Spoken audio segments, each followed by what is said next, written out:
countdown and we'll get things going.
Really all about two things. It's your movement and your ability to perform a bunch of glitches. So in that sense, pretty much all the Mario RPGs break the mold in that respect, but this game especially, with all the glitches, I would say. What else did I want to mention? Alright, also, there is considerably less RNG in the Mario RPGs than in a lot of other games, so there will be a few major RNG points in the game, but for the most part it's rather tame. So anyway, so right away you're going to be seeing the main movement tech I'm using throughout the run, and that's spinning. And you'll notice though that I'm going to try my best to be able to jump at the end of my spin with the shortest possible jump. As if you'll notice one of the spins I did was finished, and if that happens, you will waste about half a second, because you'll just keep spinning in place, and you won't keep moving forward, so it's pretty important to jump out of your spins. That pretty much constitutes the main movement tech in this game. And for the record, some people have attempted speedruns of this without spinning at all. And I don't remember which category, but it was overall about 20 minutes slower of a run. So that just goes to show, just how important your movement tech is in this game. It does save quite a bit of time. And it is something a lot of newer players tend to overlook too, surprisingly enough. So let me talk about the category as well. So I am doing the all cards category, which is essentially the all chapters category, where I have to beat all the chapters, of course, and touch the Star Spear cards at the end of each chapter.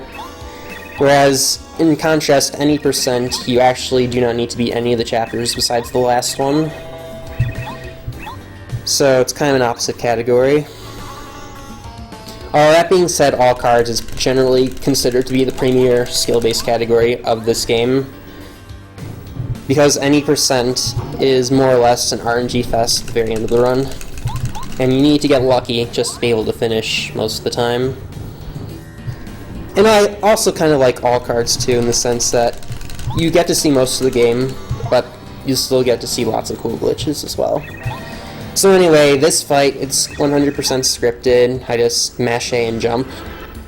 But I want to point out as well, there is a little bit of tech that I am showing off here, and that's called the quick jump. So I mash A during my jump, and if I time my A button, press right as Mario starts his crouching animation, that instantly ends the crouching animation and goes straight into the jump. If I were to wait a bit and not do this, Mario's crouching animation be a little bit longer. So we use this throughout the run, and it ends up saving about 8 to 10 frames per jump. I don't remember exactly how much.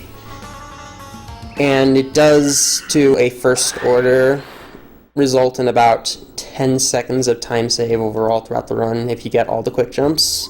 So it's not a huge deal, but it's just one of those little things that we do to save time.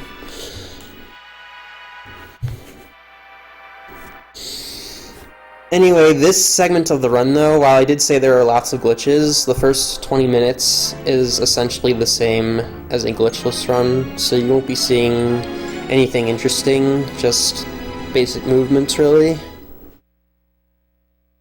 And a brief introduction to some mechanics.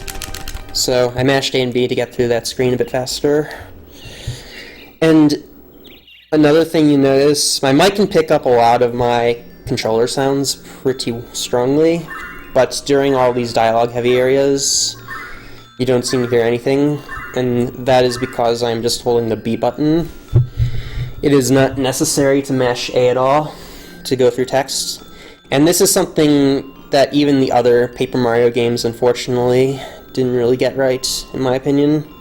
At least as far as being good as a speed game. It's one thing I'd say that makes Paper Mario 64 a better speed game than the others in the series, is that I can just hold B and go through text as fast as possible. You could also actually try mashing A, but it is slower than just holding B, so there's no reason to do it. And it's nice because it kind of allows me to divert my attention during Prologue in particular, because these cutscenes, I've seen them hundreds of times, it's not really interesting. And the text is all in Japanese, so it's not like I can read it.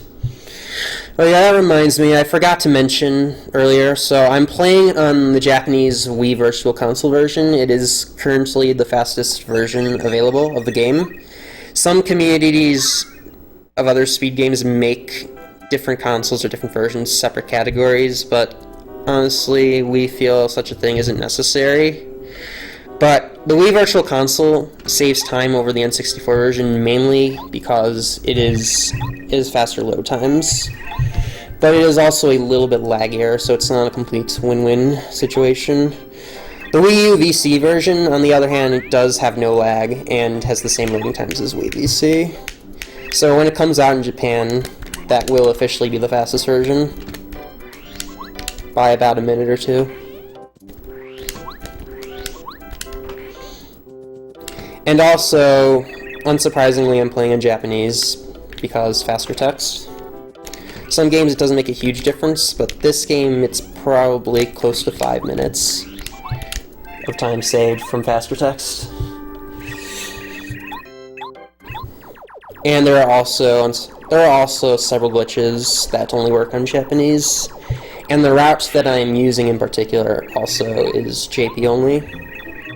So anyone that wants to learn all cards, don't even bother trying to learn it on English. That's my advice for the day.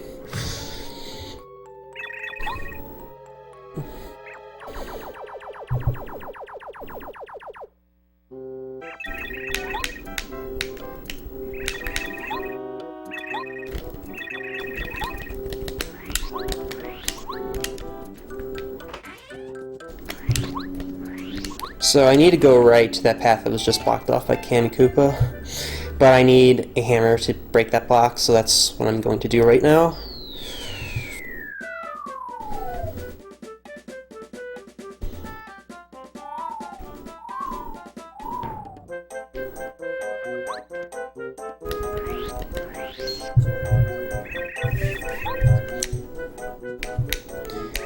And to answer your question, all cards is not really a 100% category. We do have those, although people don't really run them.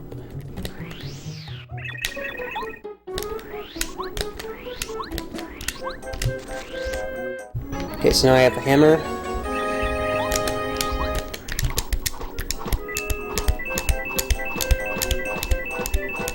It was a bit sloppy there getting those coins, but yeah. So I went out of my way to get those coins because I'm going to need them later to buy an item. And my main focus during Prologue in Chapter 1 is just going to be avoiding encounters, because I absolutely do not want to lose my coins. If I, for whatever reason, lose coins and do not have 50 by the end of Chapter 1, I would have to waste a lot of time going out of my way to get extra coins, because I need to buy a really important badge for the speedrun after Chapter 1.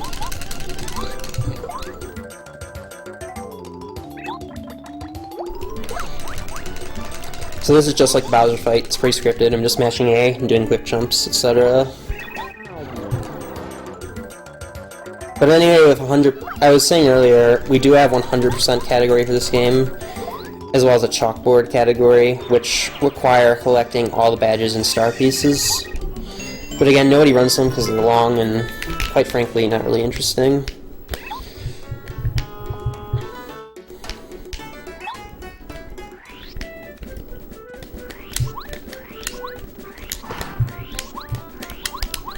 Now, there are more coins I could have picked up besides those 10 and the 3 I just got from the block, but we want to be prudent about our coins. We only want to get exactly as many as we need, without wasting too much time going out our way to get more.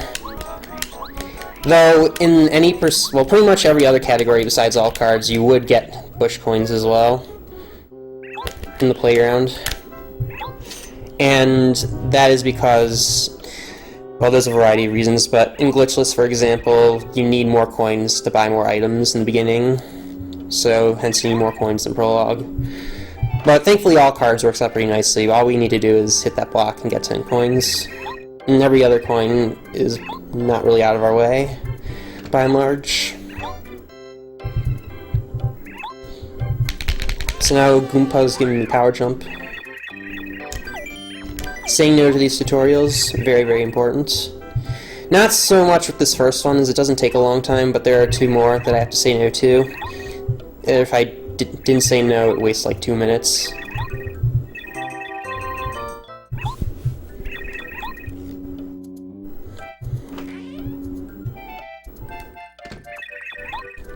So I'm gonna quit power jump now.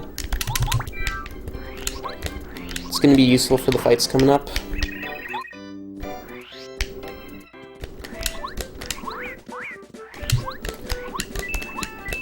So these 2 screens can be kind of scary for newer players.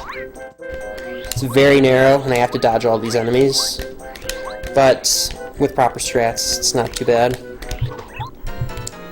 What I just did is called the reverse swag hammer. Right as I entered that cutscene, I turned around and hammered. It's just it doesn't really save time, but it looks cool.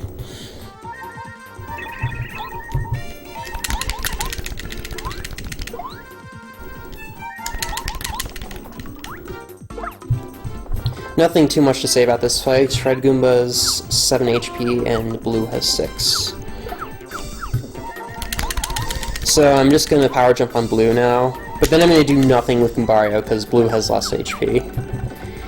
And this is sort of a situation I want to point out where it is actually faster just to do nothing. There are going to be several situations where doing nothing with your partner is going to be faster, or even with Mario is going to be faster than just fighting. As for that fight, it's one of those things, can't really make that fight any faster. That is actually the fastest possible strat for that fight. But it is Prologue, you don't have action commands, so things are pretty simple.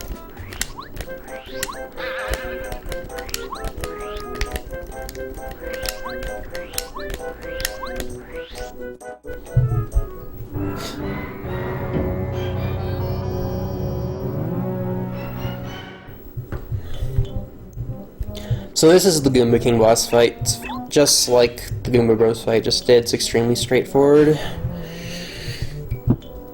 You do want to be a bit careful with your menuing, because if you mess up, you can get yourself in a bad situation. In a lot of fights in this game, actually.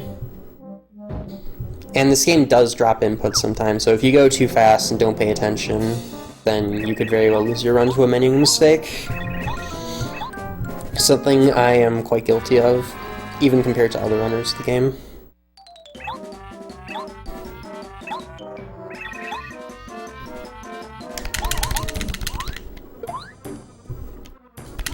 Tagging the Goomba tree will kill the Goomba Bros instantly.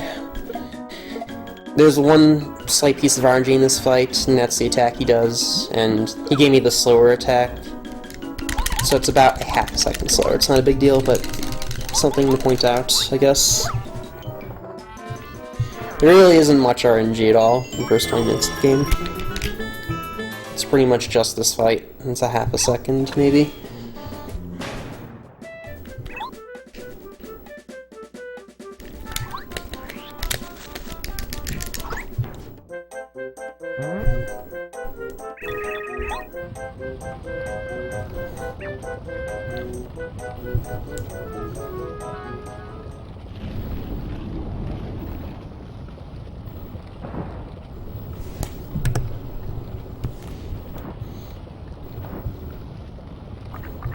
Anyway, just to set the record straight, this time, honestly, is somewhat sloppy.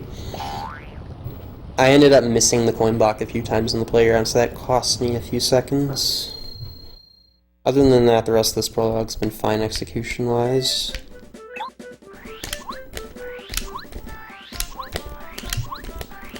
I mean, it's only a couple seconds, but since this segment is really optimized, we tend to notice these things.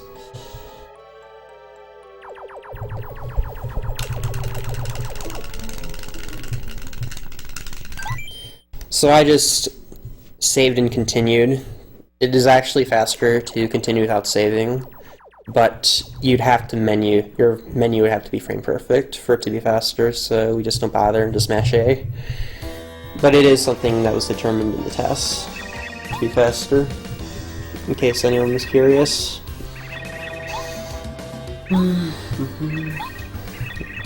So we're almost done with prologue, we just gotta go for this cutscene.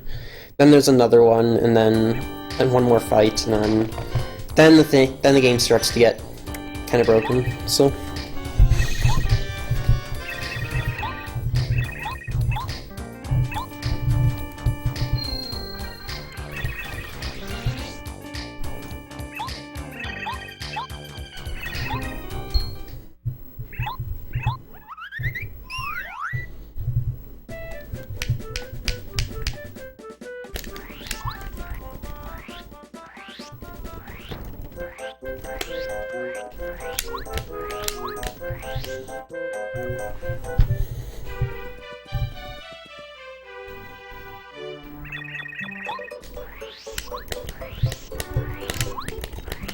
So this first screen of Toe Town, I showed off some movement tech as well.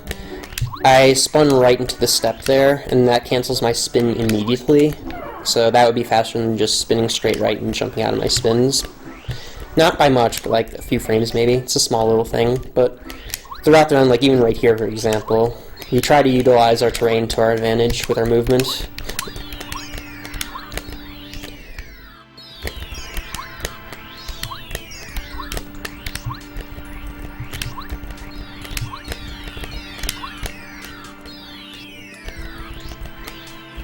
In fact, I didn't even need to jump at all, those last few steps. So this is a very common point in the run where people look at their time, see how well they did, and this was a 1709 Lodestar, which quite honestly is pretty sloppy for all cards. It's not horrible, but I tend to average around a 1704 during my PB attempts, so this was about 5 seconds slower than my average. But again, it's not really important, because there is a trick coming up that has quite a bit of RNG attached to it, and I could easily make up for those 5 seconds if I get good RNG. So we just gotta go through this one more cutscene. We're about to get action commands, and that's gonna change the mechanics of quick jumps somewhat. We can't just mash A now because we have to time our action commands. So I'll explain it a bit more during the fight coming up.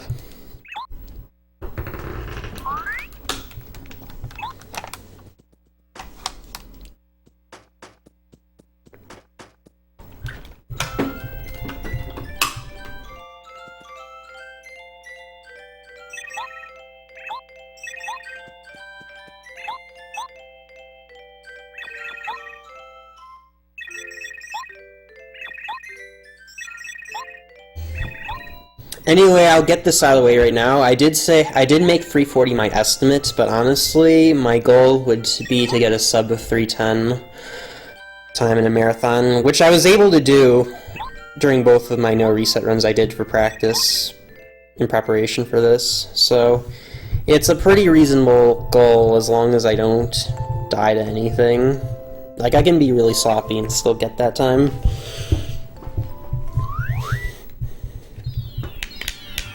But there's lots of things that can go wrong, so that's why it is very conservative, my time estimate.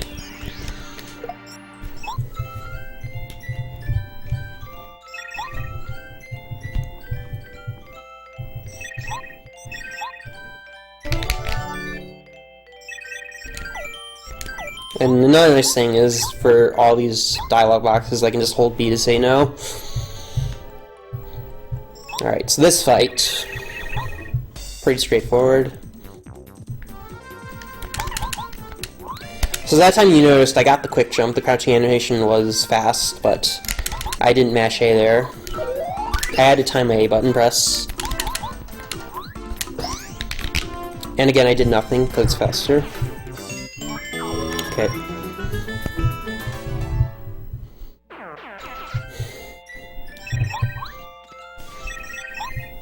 So coming up is a trick we're going to use to save about a minute compared to glitchless.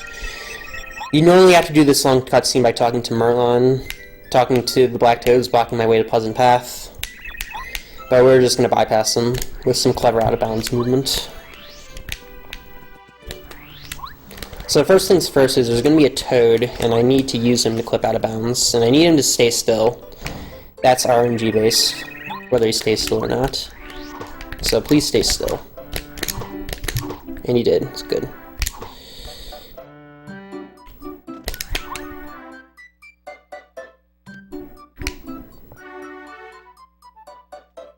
So I played that really safe. You can do it in 2 falls instead of 3 like I just did, but there's a risk of clipping back in if you time it wrong with 2, and I just wanted to move on, so I went for 3. Much easier to time.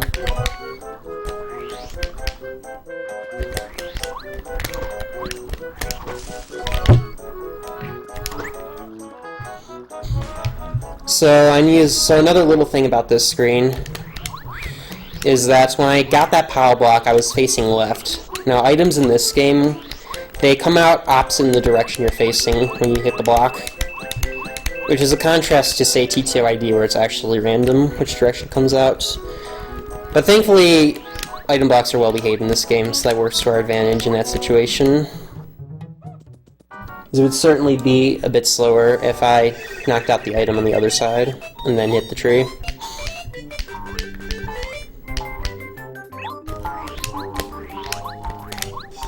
Alright, so I'm gonna go to the shop and buy some stuff.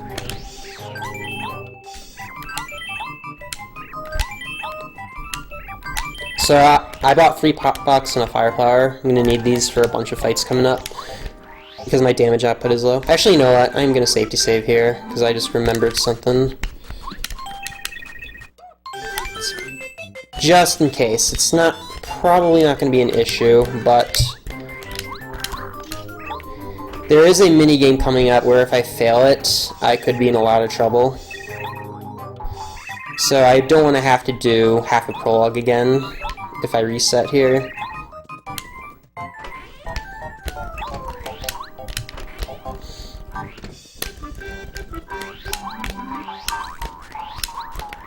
I lost quite a bit of time going for that safety save, but in a marathon run, safety saving is extremely important. So I lost about 10 seconds doing that, but that's fine.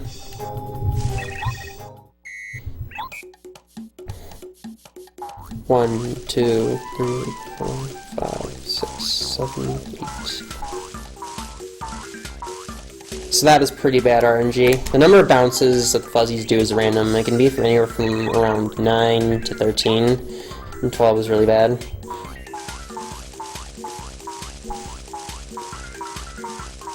Also, the tree is random too, and it's landed on the right tree, so it's also pretty bad luck. You want it to be as far to the left, well, to be precise, the second tree from the left.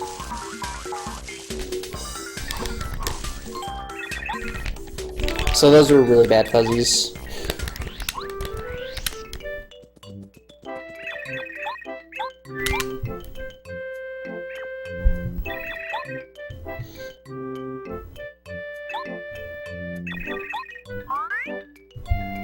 So anyway, the reason I safety saved was because if I failed this minigame at all, there'd be a very high chance I'd get into a fight with Fuzzy. And not only would that waste a ton of time, because it would take a while to kill them, but I would also have too much experience. And controlling my experience is very, very important. As later on, we'll get a badge that makes our attack stronger when we are in peril, and if you level up, you will be restored back to full HP. And basically, you want to time your level ups right so it doesn't interfere with being in peril in certain boss fights, particularly at the end of the game.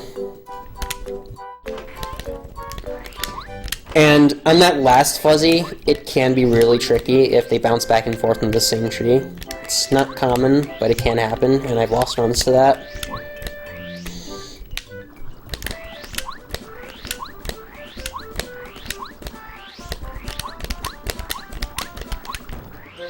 So now I got Cooper, I'm heading to Koopa Bros Fortress.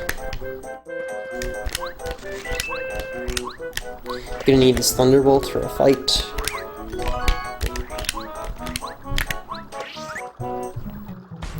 So now I should mention enemy spawns are random to a certain degree. And thankfully I was able to avoid them there. Getting an encounter in Chapter 1 would be very bad.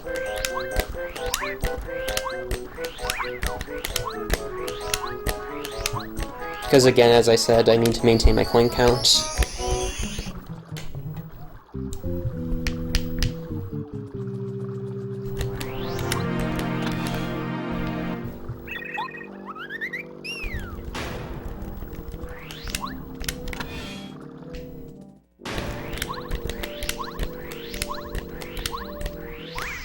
Okay, so this fight. This fight is a really good example of one situation where using an untimed dash command like I did with the power shell just now will be considerably faster than just timing it. Because if I fully timed it, the fight still would have been the same. I didn't need that extra damage. So it's something we are going to do throughout the game.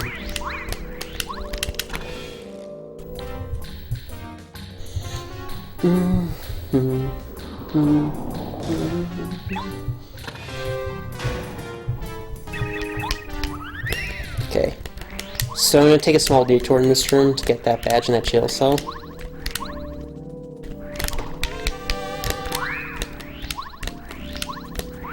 That is Power Bounce, very important badge. It's a main way of dealing damage on the bosses later on. Okay, so that glitch is called Stair Skip. I was able to jump in between the stairs and the railing and get straight to the basement. Normally you'd have to fight that Koopa by the stairs to trigger the switch.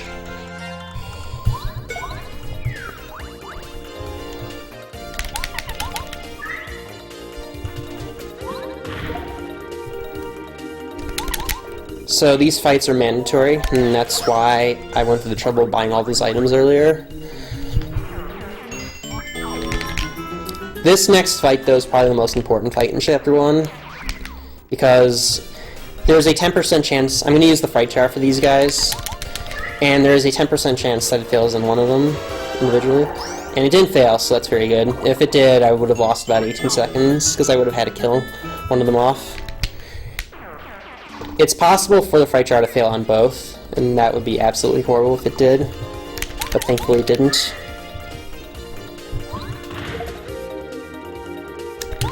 Thankfully these guys don't give much experience though, so you don't have to worry about your experience being messed up if you do have to kill one of them.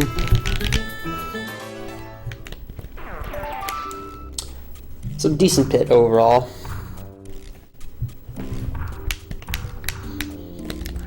Alright, so this room I'm going to take a detour. I'm going to jump on the fire bars. Well, on top of them, or over them I should say.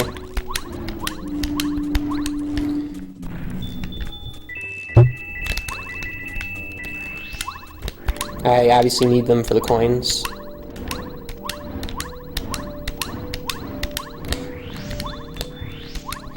Miscounted my jumps there. But thankfully I had really good coin RNG, as in the coins were spread out in a very favorable way for me to pick them up quickly. So now I need to get back up the stairs somehow, even though the stairs are gone, so I'm just going to fall out of bounds like this. And I spawn right on top of the loading zone there. It's very convenient.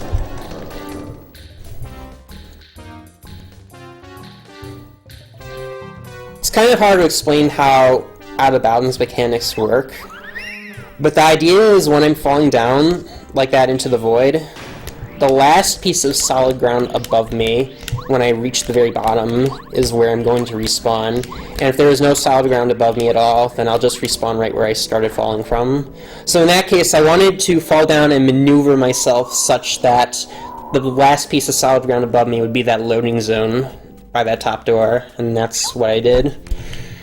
It's kind of nice also that the developers never accounted for us being able to get down to the basement or the pit, whatever you want to call it, without lowering the staircase, so getting out of bounds is extremely easy.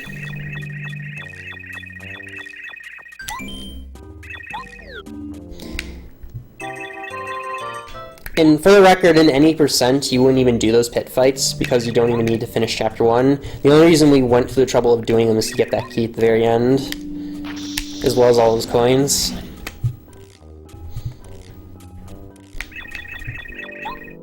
So now we have Bombette. Very useful partner.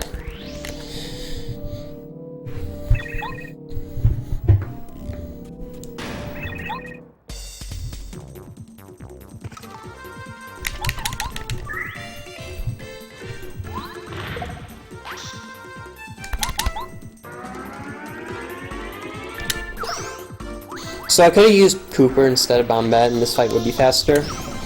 But if I used Cooper, I'd have to hit that heart block, and I would have had to switch partners twice. So it is actually faster to use Bombette here. It's something we've determined somewhat recently.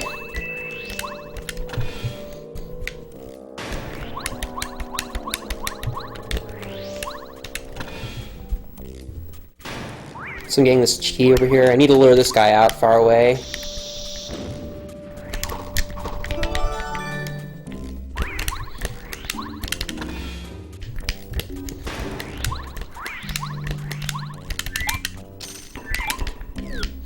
Switching partners while the lock is falling is another small little optimization we do, because I can't open that door anyway while the lock's falling down, so I might as well use some of that time to play the animation that happens when I switch partners, because I'm going to need Cooper anyway in a bit.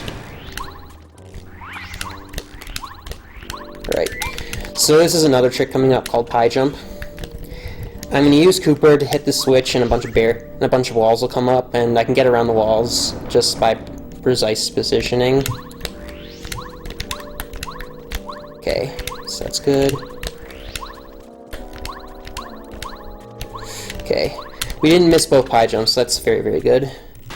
If I had missed that pie jump and fallen down to the bottom level, I would have lost close to a minute. Because not only would I have to backtrack all the way back up there and do it again, I would probably jump on a Koopa right below me too. And that in itself is a 15-second time loss.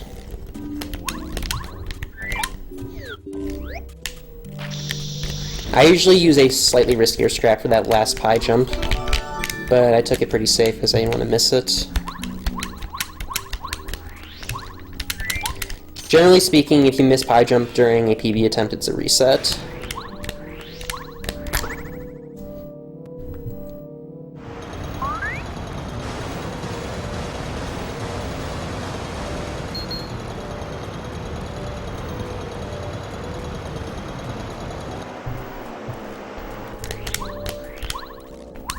There's really only one more scary thing we kind of do, and that's the room coming up, where we have to dodge a bunch of bullet bills. And getting into an encounter with the bullet bill is extremely bad, because you need to pick up your coins like with any other encounter, but you have to do so while dodging a barrage of bullet bills. So there's a very good high chance to lose coins here if you get in an encounter by accident.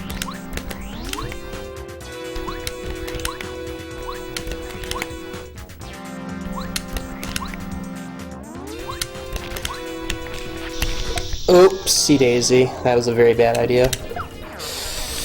I should have waited. That was a silly mistake I made.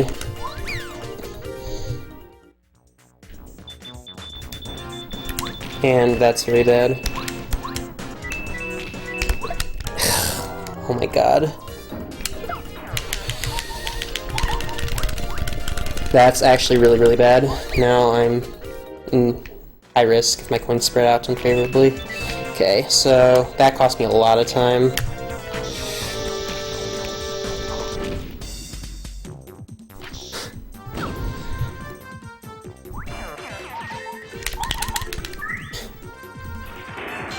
Usually if that happens, I just reset, honestly. But thankfully I was able to get all my coins. So even though I wasted a lot of time picking them up, it still would have been better than if I missed a coin.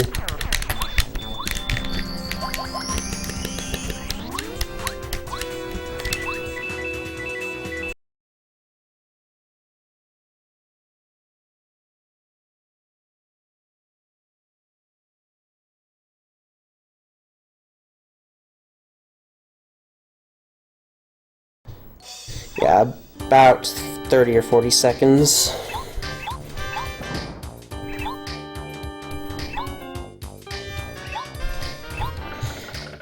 Basically, I should have played it much safer and waited for the double.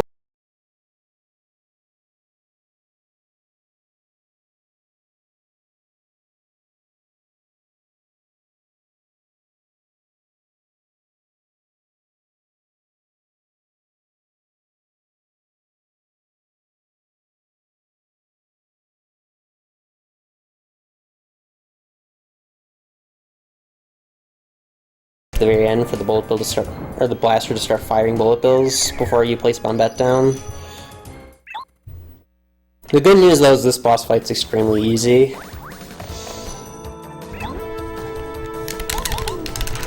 There's really not much you could do to mess up this fight.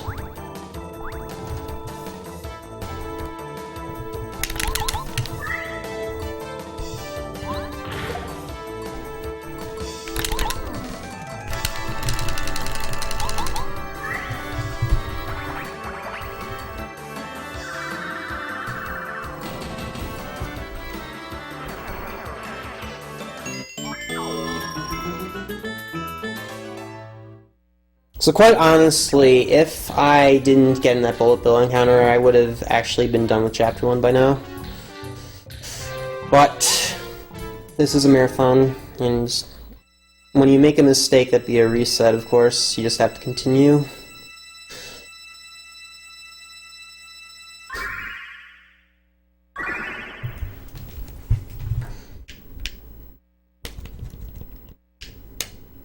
Okay. So 37:15, Chapter 1. This is the type of time you get. If you're good at the game, you'd only get a time like this if you did something really bad, like miss pie jump, for example. One of the recent world records actually did have a Chapter 1 time like this, so it's not the end of the world. I mean, I was kind of hoping to have a sub 37 Chapter 1 time in this marathon run, but 37:14 is not the end of the world by any means. Could be a lot worse.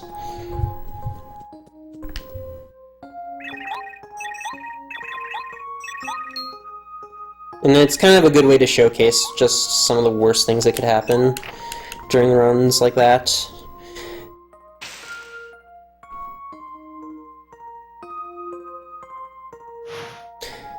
Thankfully, with that second bullet bill encounter, I was able to maneuver myself to the bottom area, so when my coins started spreading out, I didn't have to worry about dodging more bullet bills. The first set of coins I wasn't so lucky, though. My coins spread out really badly, so take it what you will.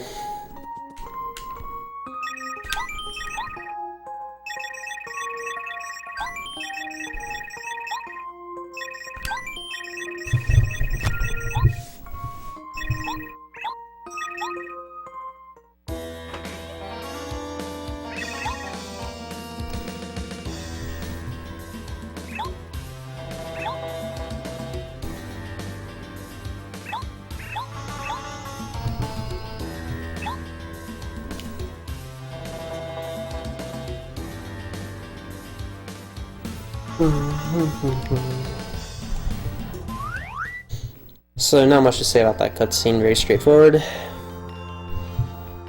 So now that we're done with Chapter 1, we have all our coins now. At this point, it's just a matter of getting back to Toad Town, avoiding encounters there as well, because we can still lose coins to that.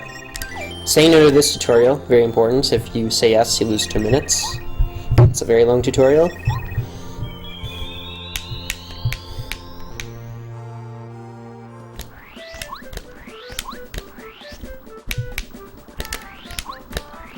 So right now I'm just going to focus on dodging enemies.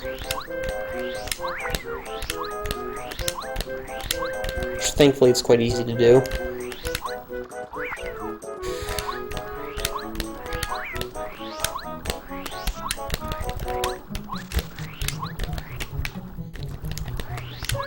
Gonna go out of my way here, pick up a honey syrup. I'm gonna use that just a bit. Restores FP.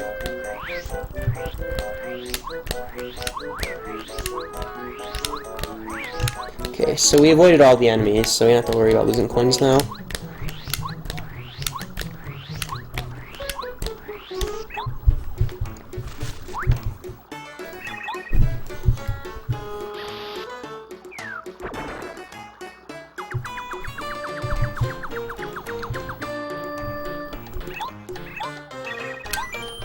Alright, so this fight's very straightforward. It's power jump, bomb, hammer.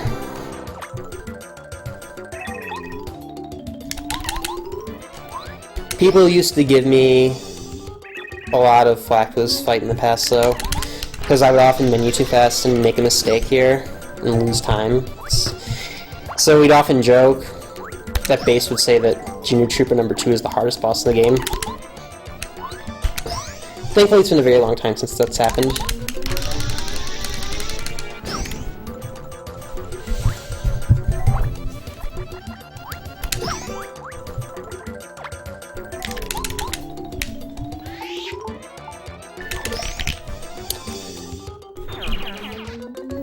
Alright, so we're done with this fight. And now we're going to have to deal with probably one of the most significant pieces of RNG in the entire run, and that is Speedy Spin. So that's the badge I need to buy in this screen. But for whatever reason, the developers decided to make it so that there are 4 badges available, but only 3 will actually be in the shop at any given time. So as a result, there's a 25% chance Speedy Spin will not be there. And if that happens, you'll lose about 25 seconds. And it's there in the first slot, so that's basically perfect luck right there.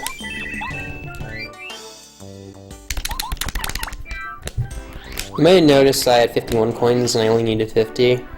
We kind of grab 1 extra coin typically because it doesn't hardly waste any time, and just in case you lose 1 coin, you'd still be fine.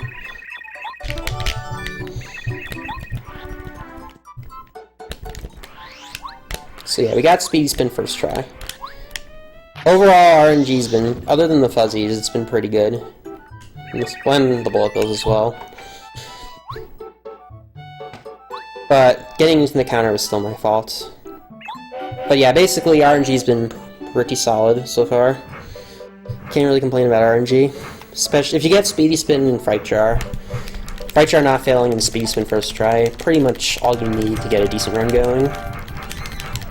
The thing about Speedy Spin is if it's not there, you have to go 2 screens away to reset the badge shop, which is why it wastes so much time. And on top of that, there's no guarantee it'll be there the next time, so it's very possible if you're really unlucky just to lose your run to Speedy Spin. I've heard of someone in my chat last night actually went and claimed that in a glitchless run it took him 11 tries to get Speedy Spin, which I'm kind of skeptical of, but it's not impossible.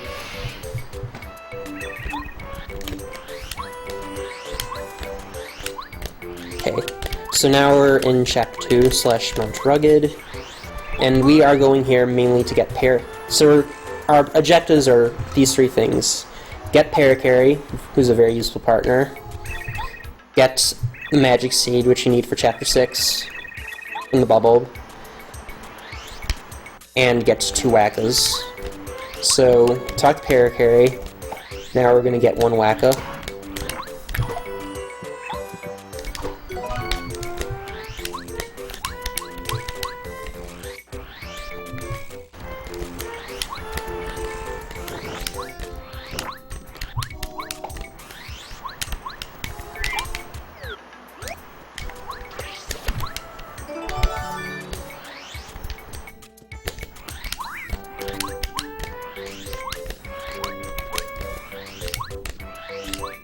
So right now we're just getting letters, because we need these to get Para-Carry. There are 3 of them in total.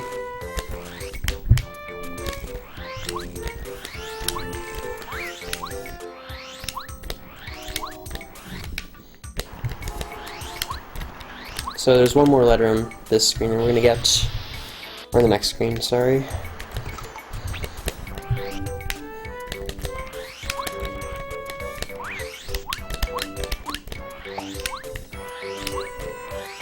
Okay.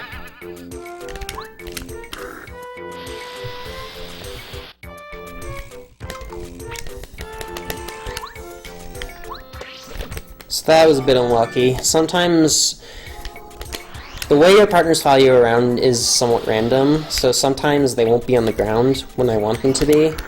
And I wanted to use Cooper to grab that letter from far away, because that would have been faster. But he didn't stay on the ground, he didn't catch up to me, so I had to waste an extra second or 2 waiting for him.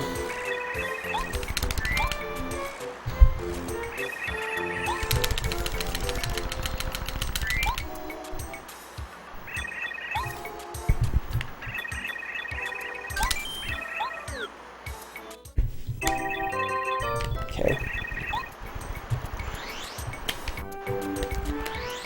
So we got Para-Carry now. Now we're going to get our next Wacka and get the seed. Because you need Para-Carry to get the seed. Which is why we're backtracking here.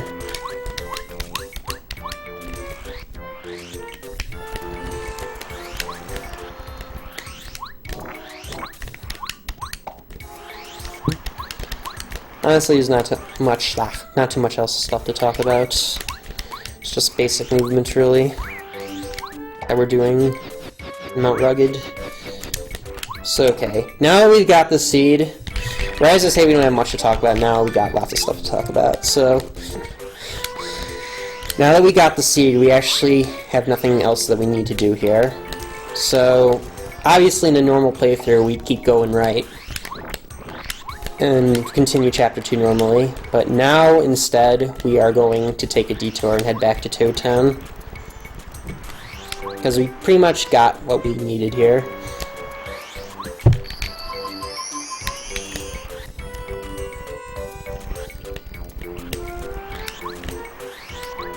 And I'm going to save here. Very unlikely anything's going to happen, but just in case. There is a boss fight coming up. If I mess up really, really badly, I'll die. So, anyway, so what's coming up is the first major sequence break of the run, called Blue House Skip. It is frame perfect and almost pixel perfect. And what I'm going to do is that blue house that leads me to a pipe that takes you to Lava Lava Island. I'm going to take advantage of the fact that hitboxes in this game are really broken, as you saw earlier with Pie Jump, and jump onto the top of the house.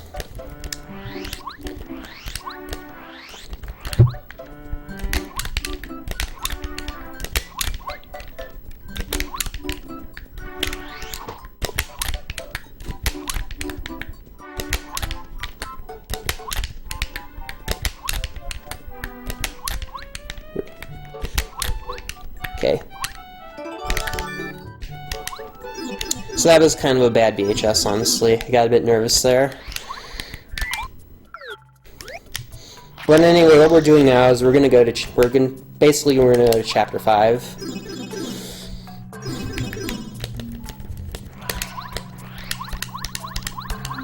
And to do that, we're gonna have to fight one boss coming up. So quickly switch to Para-Carry.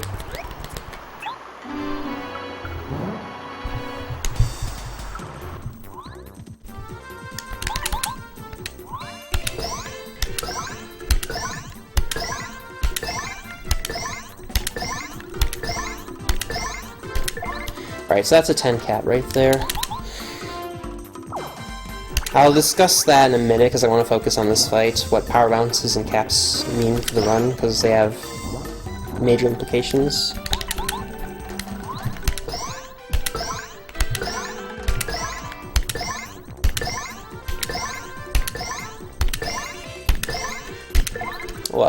Okay. So this is a pretty average fight overall in terms of caps.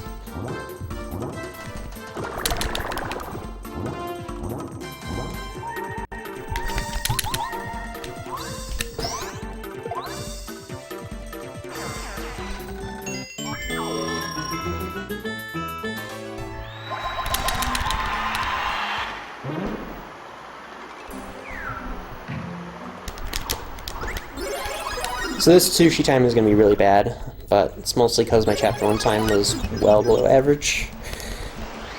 But yeah, so anyway about that fight, so I didn't really have a chance to explain it. I really wanted to focus, because if you don't focus, it's very easy to miss a power bounce on them.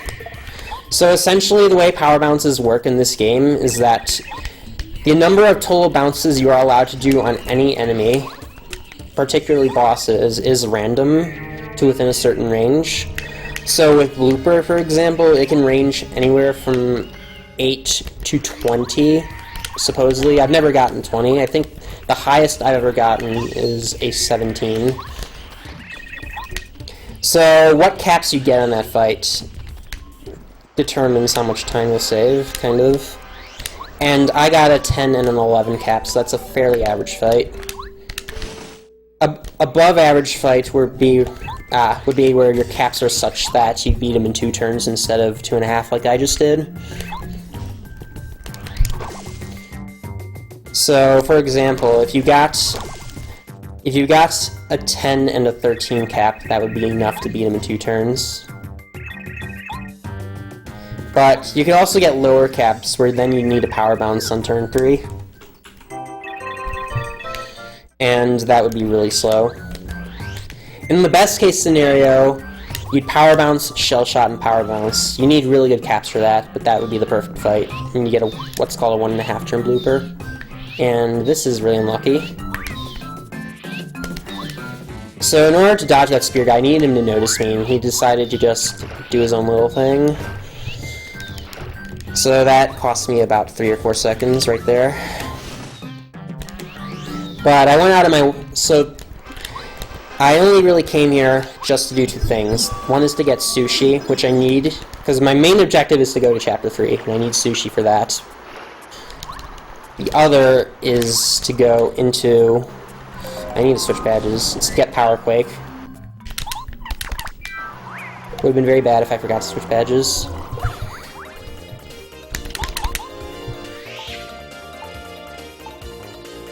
So Power Quake's another really useful badge. Without it, I wouldn't be able to do these fights very quickly. So now, what I'm mainly hoping for with this fight is to get an FP drop.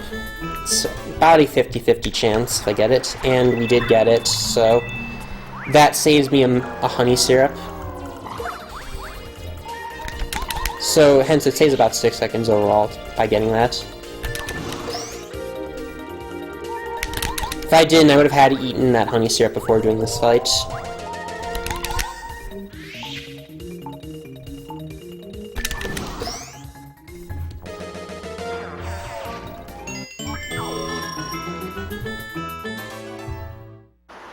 Alright, so now I'm going to pick up all the coins, eat a jam and jelly. Because I wouldn't have enough FP for this next fight coming up.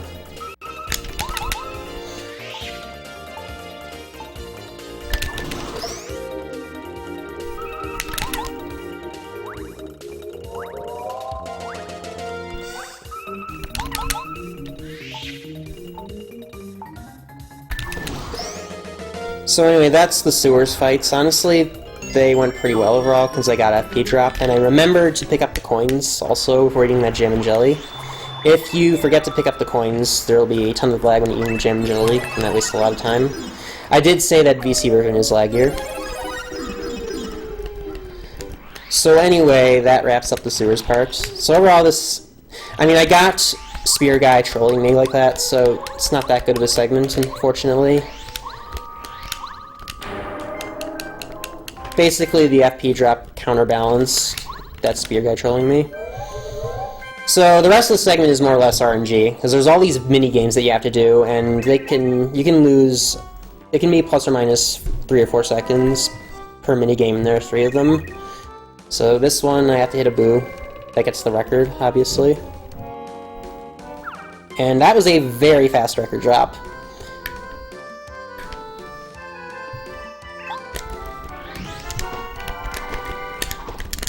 And I kind of squandered it a bit, because it took me a while to hit him. But whatever, not a big deal.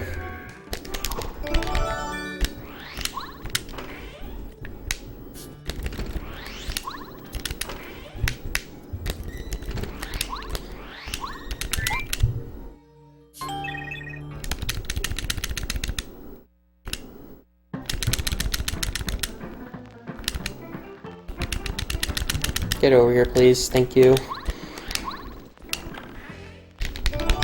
So that was not the best record player minigame. I did let the bar go a little bit too low, though, so that might explain why I was kind of slow. So, anyway, I forgot to explain earlier why I deliberately let myself get first struck. That's because in Chapter 3, specifically in Tubbo's Castle, we are going to get Mega Rush, and that's going to boost our attack power by 4 while we're in peril. So it's generally a major focus of this game is to get into peril without wasting too much time. And getting first struck by all 3 of those Dark Koopas happens to work out really nicely. However, because of that, you also have to be really wary of getting heart drops. If you get too many heart drops in the sewers, you'll end up wasting a lot of time on the following segments because you need to get back into peril again.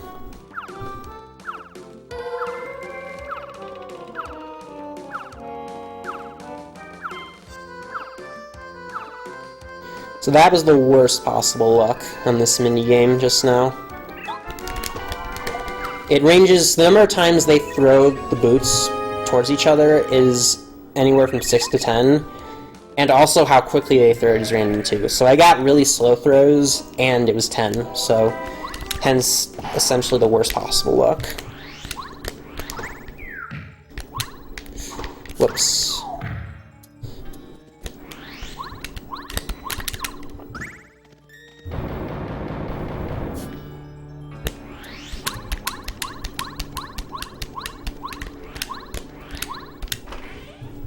So at this point we're done with the minigames. I just need to go get the portrait now that I have the super boots, and then we can talk to Bo.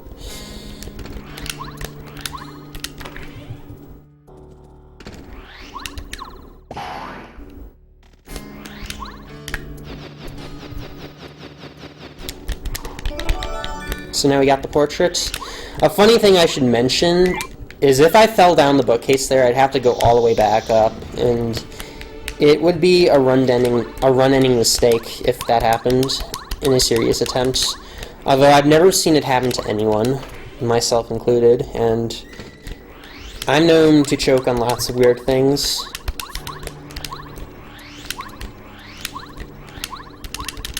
So the movement was a little bit sloppy. I had overall pretty bad luck. Whoops.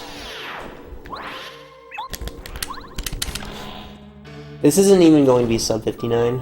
Wow.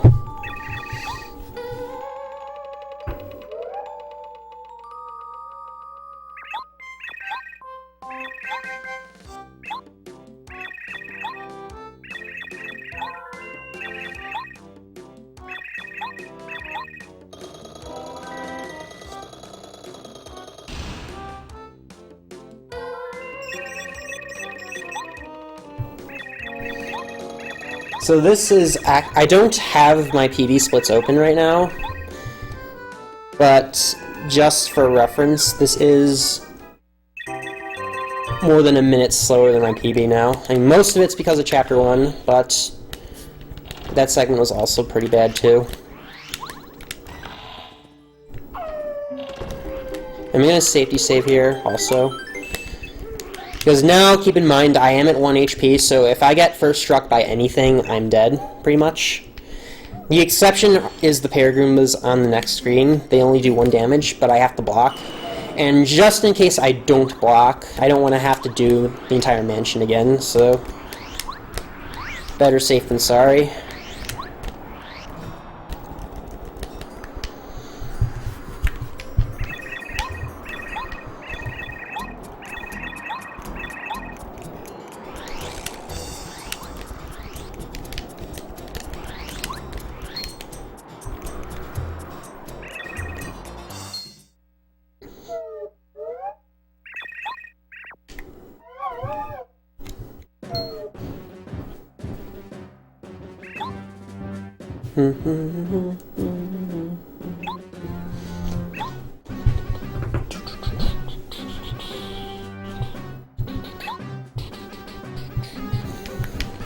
Okay. So on the next screen also, there's one scary enemy that I have to avoid, because he is guarding an item that I need to get. And thank God, we got it unscathed. Honestly, it's been a while since I've had an encounter with that guy, but for a while it was one of the most common places I'd have an encounter in this segment. Because with that guy, you have to get that repel gel extremely quickly, or he will get you. Okay, so now safety saving is very vital, because anything that first strikes me in here will kill me. And there are a few situations where you do kind of cut it close.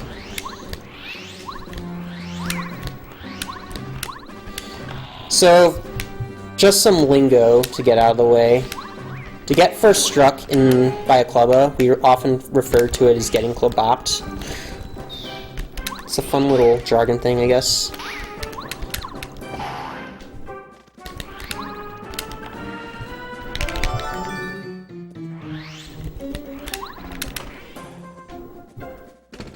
Okay, now we're going to upgrade Paracarry next. We're going to need airlift later, in Chapter 6 mainly, but also we want to do 6 damage with Shell Shot. That gives us a bit more legroom in the boss fight coming up. Alright, so that's the first half of the castle. You'll notice these UFO things floating in the air. When they catch you, they send you to the front of the castle. So what I did was, rather than backtracking all the way to the main hall, which is where I need to go next, I just let them catch me, and that ends up being faster than just backtracking. But normally, though, we want to avoid those UFOs, because they catch you again, they'll send you back to the front of the castle. And if that happens, you lose a lot of time. So that clubba right there is another relatively common place to get club-bopped at. But if you practice it, it's not too bad. Like pretty much anything else in this game.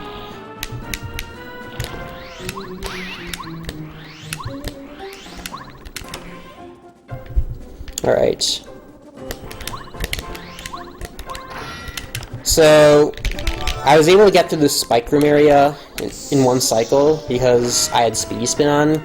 The game developers intended you to use bow there to go out of sight and then come back. And that's obviously slower, because we'd have to switch to bow, and we'd have to wait for the spikes to lower. But if you do actually fail and get hit by the spikes there, you would lose more time than just using bow. So it's a risk versus reward type thing. And that's Mega Rush right there that I just got. That's how I'm going to do a lot of damage against enemies while in Para. And I almost got club-bopped there. That was a very close call.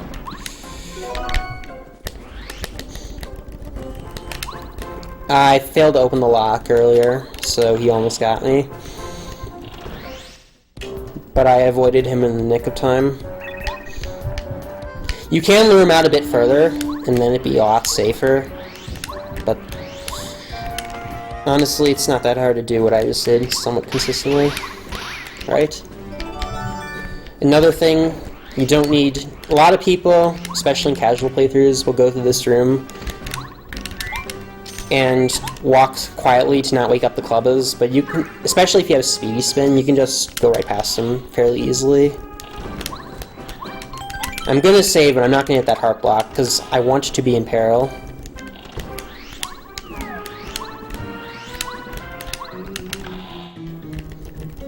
So the reason I am saving, honestly, is I'm going to show off a trick called Quick Escape, which lets me do the escape sequence coming up 5 seconds faster. And rather than just have him chase me and go down the stairs the way I came from, I am going to actually go behind him and then use paracarry to get out of bounds and then get right to the bottom floor directly. The risk, though, is if you mess up the trick, you will actually get an encounter with Big Boy Tubbo right here, and when that happens, your bar starts off at the bottom. So there is a 50-50 chance that he will just kill you. And even if he doesn't kill you, you'll get sent to the other side of the door and have to decide doing the trick again, or just going down the stairs. It ends up wasting about 20 seconds when that happens, so it's still, even if you survive, it's still really bad to get an encounter with him here. Alright, I'm gonna mash A here, because if it's frame perfect, but if I get it, I didn't get it, but you could jump right as you open that door. It's called a swag jump. Okay, good. We got past him.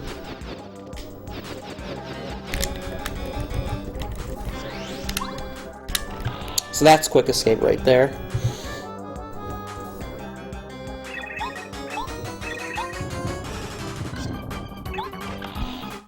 And safety saving in this segment actually did cost me quite a bit of time. Probably about 10 seconds overall. There was nothing really sloppy in this segment. In all honesty, it was actually pretty solid, if I do say so myself. Just slight movement things here and there.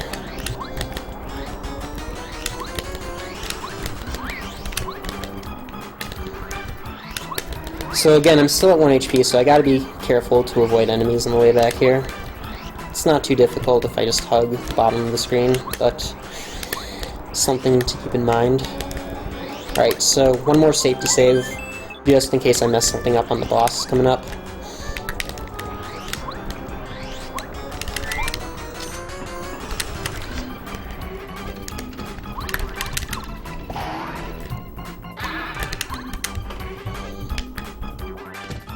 One, two, three. So I'm equipping Power Bounce and Mega Rush for this fight, and that's why I counted the screens. I didn't want to accidentally go into the boss fight and not equip him, because every room looks the same, so if you don't pay attention, you can easily lose count.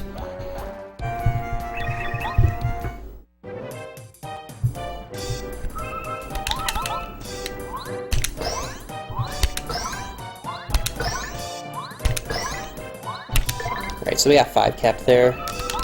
Now I'm gonna need another 5 to kill him as fast as I can.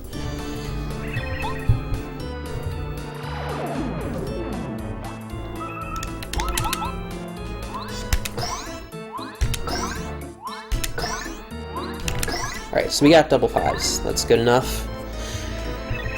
So, weird thing about that fight is he has 50 HP, but if you do 45 damage to him, he'll run away. So effectively, he really is 45. And because of that, it's quite easy to kill him. And on top of that, he also will always use his charge-up attack if he takes enough damage. And that's why we don't need to use Out of Sight at all in that fight. Quite honestly, most boss fights are a lot less forgiving than that one. Is if I got bad power bounce caps on him, the worst thing that would happen is I'd have to use a shell shot on the second turn, and that would be 3 seconds wasted. Not a big deal.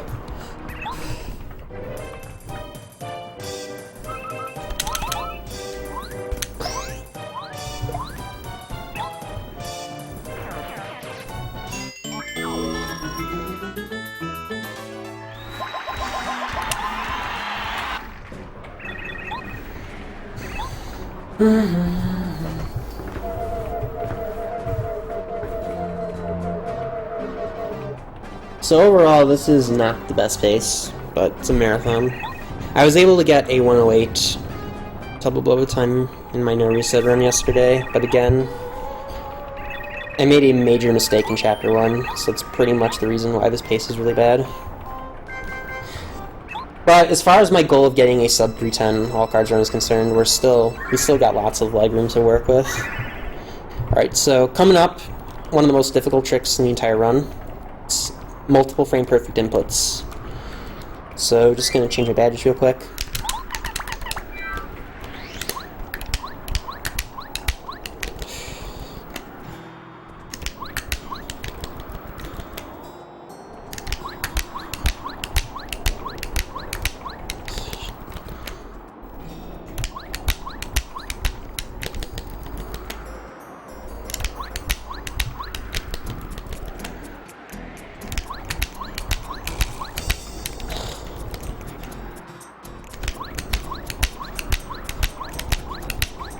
That was kind of slow, honestly. But again, it's not an easy trick. Somewhat nervous, and the screen was lagging a bit too. So keep that in mind. But it's kind of a confusing trick, but I'll explain it really quickly right now. We call that trick loading zone storage. And what that entails is you jump onto a loading zone. If you are touching the loading zone for one frame, you trigger it, but you'd have to be on the ground for another consecutive frame for it to load the next screen. So what I'm doing is I jump on the loading zone for one frame just to trigger it, then do repeatedly frame perfect jumps away from the loading zone until I can trigger the loading zone from farther away. And my goal was to touch the card and then trigger the loading zone right afterwards. Well, and then load the next screen after touching the card. And that skips the Peach cutscene. Whoops.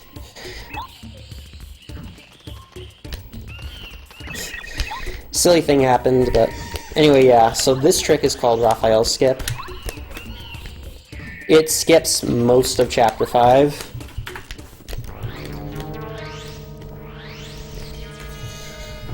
Essentially, it's called Raphael Skip because we skip the Yoshi's. You skip the save the Yoshi's part of Chapter 5. And we also skip the Raphael cutscene, just by clipping through that tree. And it is a JP-only trick. There's another way to do it in English, but it's much more difficult. And I messed up. So what I was supposed to do was not fall in the lava there, and if I was able to spin precisely, I would have landed on the platform there. Right as it was moving away. It's somewhat precise. Again, if I had fallen to the lava just once like I just did, then I wouldn't get it. It's kind of annoying because that mistake alone is... Oh my god. Are you kidding me, dude? So this is really sloppy segment so far.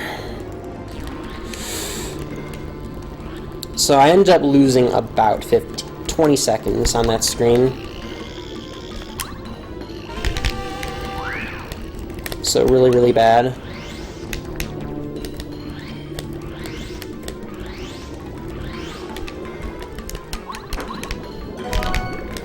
Getting that life shroom, I'm going to need it for the boss fight coming up.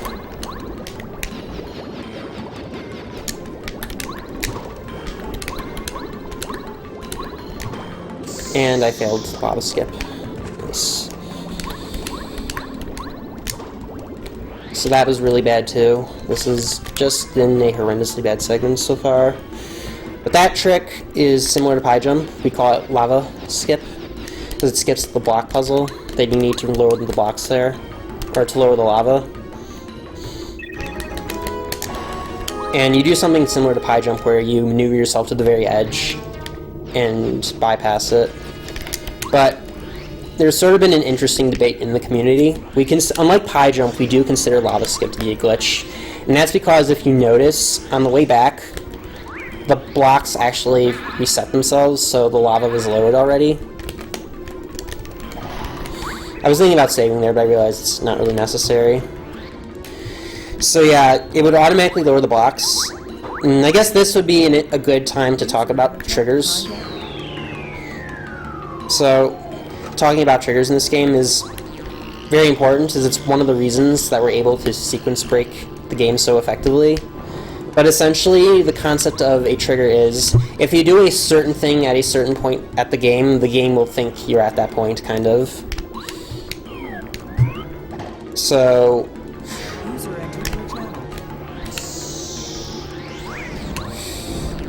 I'm going on these fire bars here as I want to get into peril, because I need to be for the boss fight. So that's the one nice thing about failing early cycle and obviously skip a bunch of times, is I could easily get into peril. If I didn't though, I'd have to use a menuing trick to hit the fire bars and jump on them repeatedly. Because when you jump on the fire bars normally, your invincibility frames will delay you from hitting it again. Alright, so this trick's called Flare Carry. I'm going to go through this wall of Flare Carry. And we got it first try. Good. So the idea is kind of like loading zone storage. Is what I'm doing is you can easily clip through corners with Mario. And with Flare Carry, I could clip through that wall.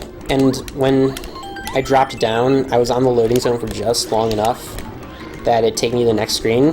When you trigger a loading zone, it doesn't matter if you are being blocked by a solid object, you'll still go on to the next screen. So overall, I've lost about 40 seconds compared to my best segments, which is pretty understandable. I safety saved once, I failed lava skip a bunch of times, and I missed early cycle.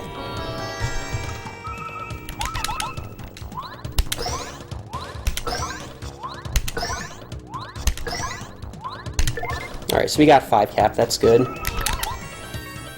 The ideal fight is I get 2 5 caps on this first phase. That would be a perfect fight. Is then I wouldn't have to use a belly flop at all.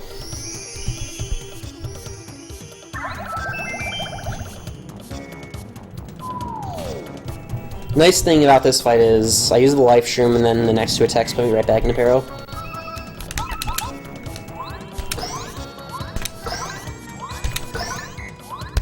And we got 4 capped. That's kind of a downer. If I had gotten the 5 there, I wouldn't have needed the belly flop.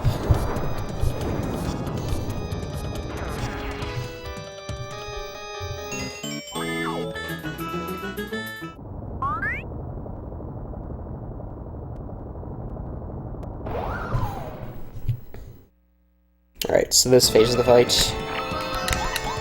Switch to Sushi, Squirt, that removes the fire. I don't have Ice Power or Fire Shield on, so I can't jump on him without doing that. This next phase of the fight, there is not really any RNG. I just need a 4 and a 3 cap to beat him, which is very easy to achieve.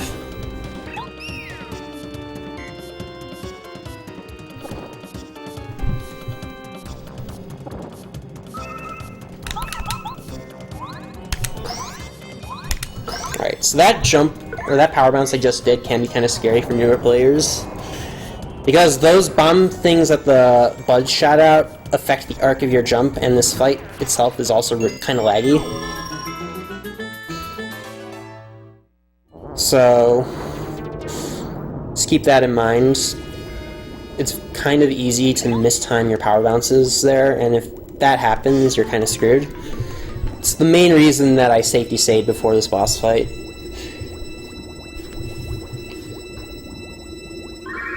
Alright.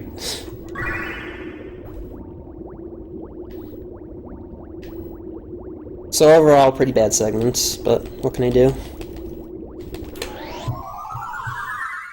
This is... How should I describe that? This is still quite good, and this is still more than good enough for my goal for this marathon. We're almost halfway through the run, and I can still, if I played really, really well, I could get like a 303 still, even with this. But realistically, if I played average, I'd probably get like a 305 or 306, is my guess. But that's a lot to ask for, still. Because the 2 no reset runs I did in preparation for this, I got a 309 and a 308. The run with the 309, I ended up dying to Lava Piranha twice by accident. So that was the main reason for that one. And the 308, my late game was really bad. Specifically, I lost several minutes to some of the tricks towards the end of the run. So This particular cutscene you'll notice is different. Is right when I touch the card, I don't go straight to the Peach cutscene. I have to do this escape sequence first. And that's gonna come into play a bit later into the run, as most Peach cutscenes are triggered just by touching the card. It's one reason, for example, why doing LZS on this card would be effectively useless, because you wouldn't be able to skip this cutscene.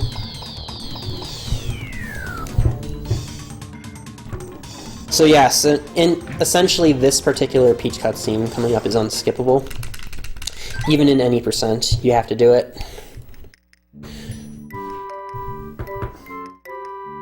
So the reason I estimated 30 minutes over, I stated this earlier, but there are lots and lots of things that can go wrong in a Paper Mario speedrun. So you gotta always be prepared for the worst. I mean, realistically, at my skill level, I probably could have... It might have been more sensible to give a 325 estimate, but I always want to be prepared for the worst. It'd be pretty embarrassing if I went behind schedule.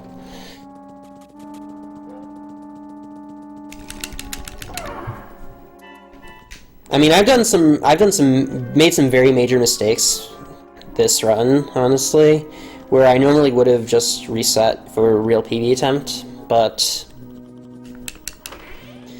you know, it's a marathon, so it's not a big deal. And we're still well within our estimate, as I said. But yeah, there's one fight at the end of the game where you cannot make any mistakes on. If you do, you have to restart it, and that costs 6 minutes.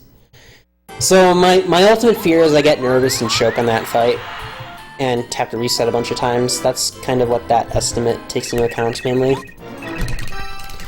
As I've said, I've been able to get sub 310 with some major mistakes before.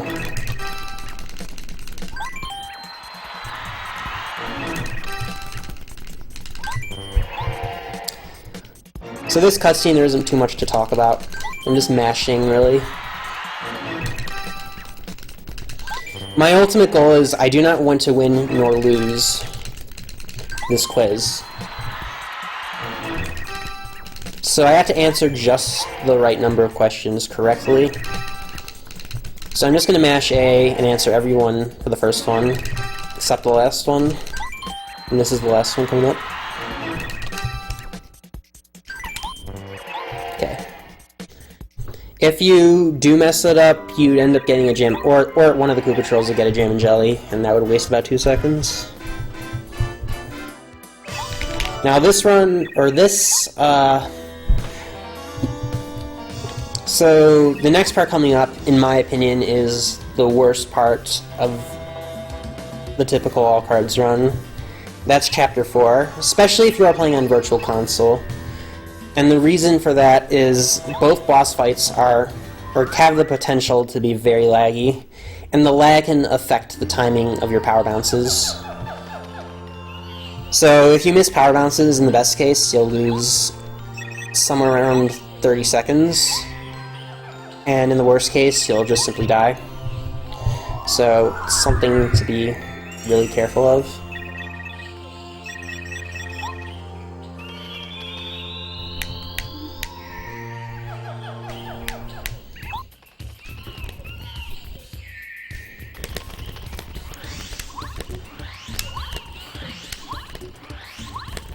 So before I leave, though, I'm going to make sure to remember to get the seed, as I'd be in a lot of trouble if I forget to get that seed right now, because I'd have to re-trigger Chapter 5 somehow.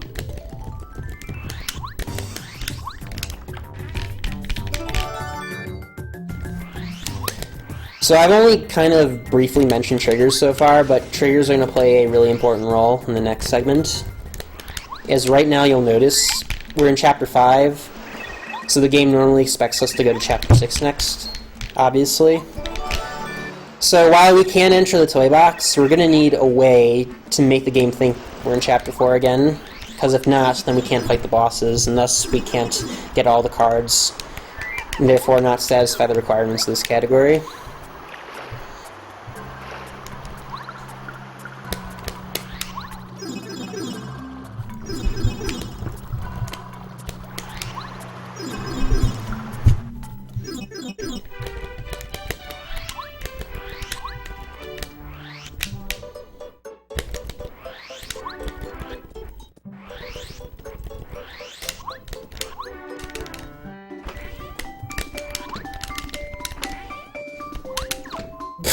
Whoops. That was a bit silly. If Juicy was here, he'd be very proud of me doing that.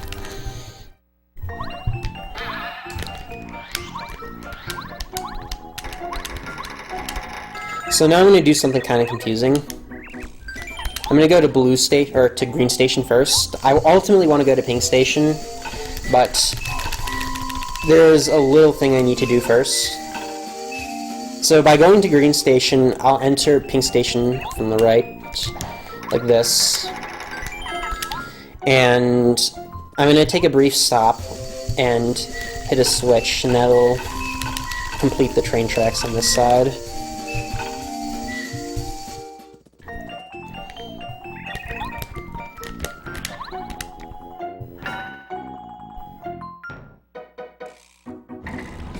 So that's that.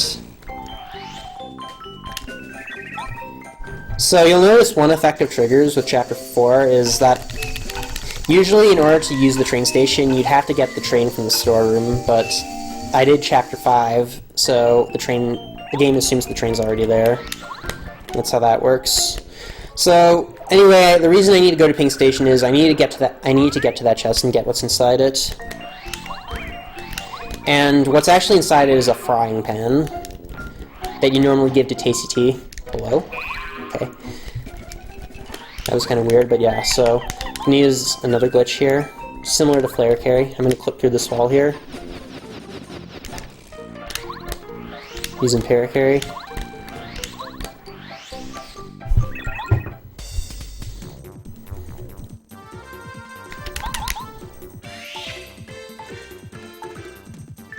Anyway, so the reason I'm getting this frying pan is I need to re-trigger Chapter 4, and getting the frying pan will make the game think it's in Chapter 4, hence I'll be able to fight both bosses. Ideally, it'd be nice if we could only fight General Guy, but you have to fight Lantern Ghost before fighting General Guy in this manner.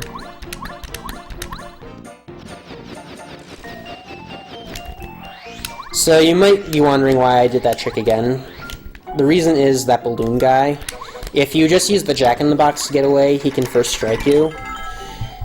Because while you get off the Jack-in-the-Box, there's a brief moment of time where you can't move, and he's right there, so it's a pretty decent chance he'll get you.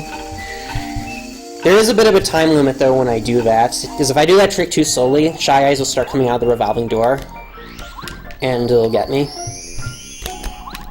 Alright, so major safety save here.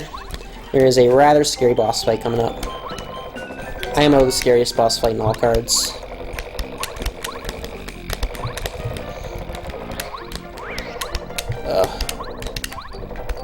So I might have gotten the early cycle there if I landed on the block, but I missed it, so I didn't get to show that off.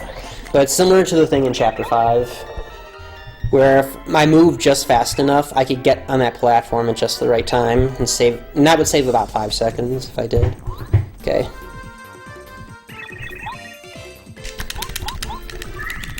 You can tell just by looking at the menus already, this fight is extremely laggy. Okay. So we blocked his attack, that's good.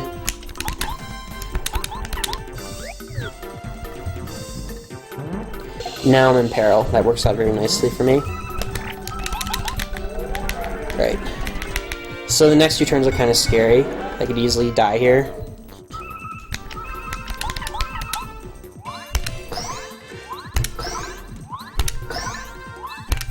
Alright, good. We got a 5. That's exactly what we need.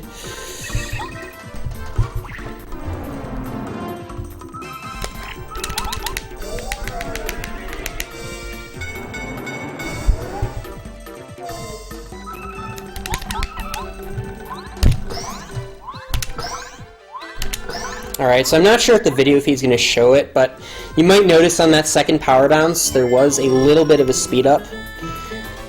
So Mario kind of teleported directly to Lantern Ghost much earlier in his animation than I would have expected. So when that sort of thing happens, the only way to really counteract it is to power bounce, either react really quickly or to power bounce earlier. So I'm not sure if I could say lucky, but I'm quite thankful that I didn't miss a power bounce there. Because if I did, I would have been dead. That's why I say this fight's one of the scariest ones in all cards. So we got Watt now. We will need him for the boss fight coming up. We'll need both Power Shock and his main ability Electro Dash, which pierces the fence, and generally adds 2 defense, so it's very useful.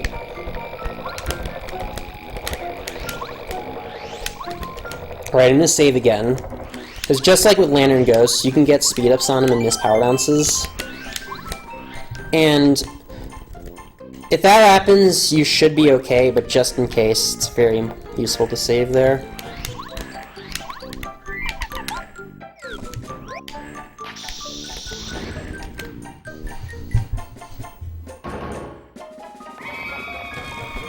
So, a couple other things about this fight, or the Lantern Ghost fight, I didn't really get to talk about. So, in order to beat him, you need a 5 and a 4 cap. In the absolute worst case scenario, you cannot miss any power bounces and still die to him, because you get the lowest cap on Lantern Ghost is 4. So, if you get 2 4 caps in a row, you die to him. It's very, very rare to happen, but it can, and it has happened to me. Whoops. It has happened to me in an RTA attempt before. Without using the Voltrum also, the Voltrum does 2 extra damage to him, so if we didn't have the Voltrum, we need 2 5s. And as a result, Lantern Ghost would be a very common place to lose runs. The fight was less laggy without the Voltrum, but again, you're leaving it up to RNG without it, so...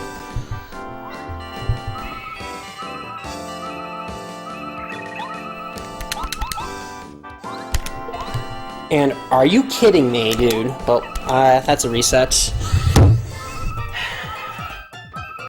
Why I saved there. I never actually missed the jump on that guy, well, on the Shy Squad before.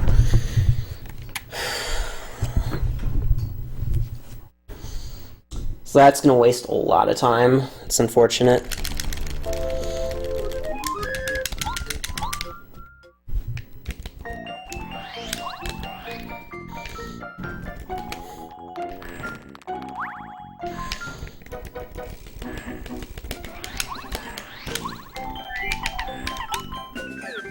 Not sure why I missed that power or that jump even. It seemed kind of odd. I usually... In fact, I've never actually missed the jump on that Shy Squad before.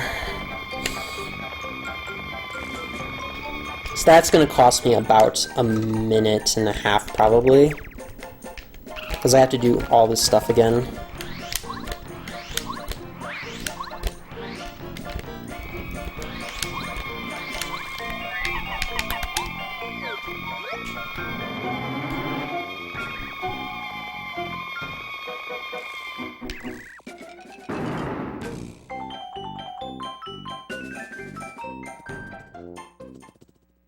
Yeah, I know, I made a big estimate, but it's going to be harder to get my goal of getting a sub-310 run. Considering I was able to do it 2 no reset runs earlier, I'd still like to be able to do it again, if I could.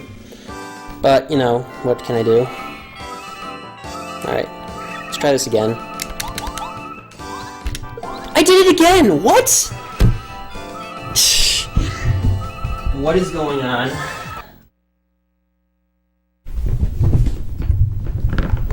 Okay, I don't understand, but...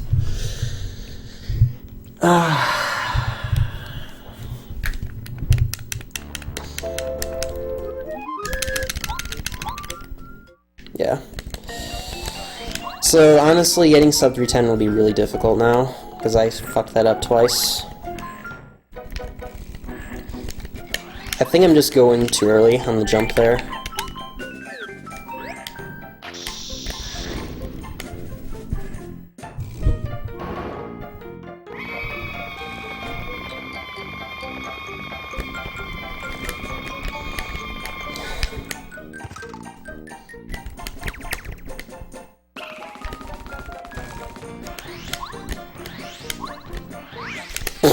Whoops.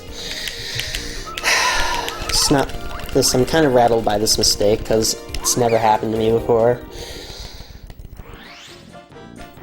Like, I'm making this fight look so much harder than it is. It's not that hard. There's only one part that's hard, and it's not this part.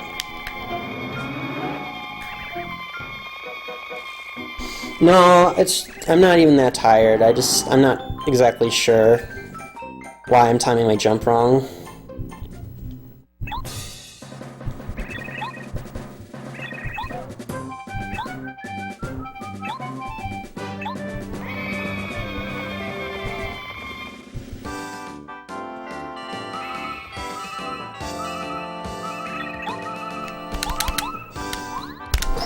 good. I timed it much later there.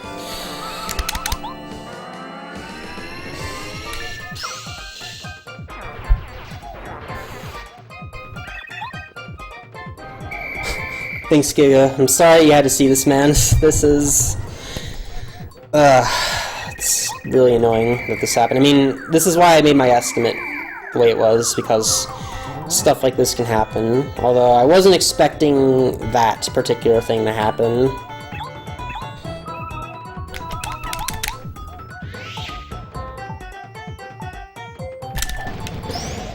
Because honestly, the real scary part of the fight hasn't even happened yet. The Shy Stack is not hard at all. Or the Shy Squad, sorry. The Shy Stack, though, I have to be kind of careful. Because just like with the Shy Squad, if I miss a jump, I'm going to die.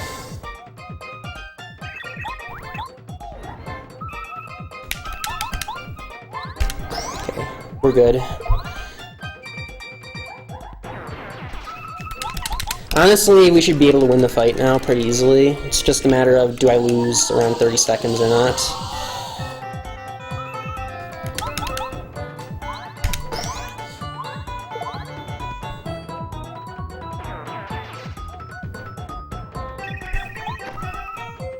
So I'm going to use my Repel Gel. I'm going to need this to buy myself some time.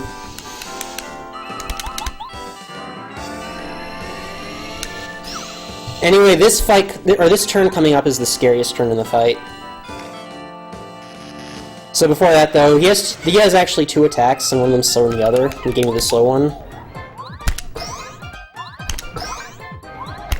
So you know what's funny? So this is the scary turn, and I had no problems whatsoever landing the power bounces.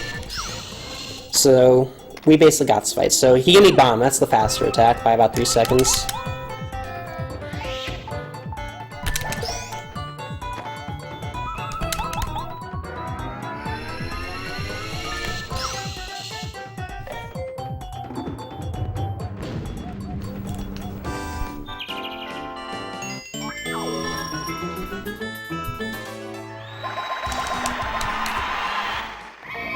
So this is... I probably lost 3.5 minutes on the segment overall. It's really, really bad.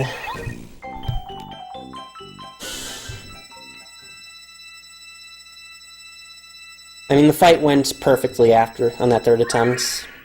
I don't know what happened, but yeah, so this is the second LZS in the run, and even though it's quite out of my way, I am going to safety save.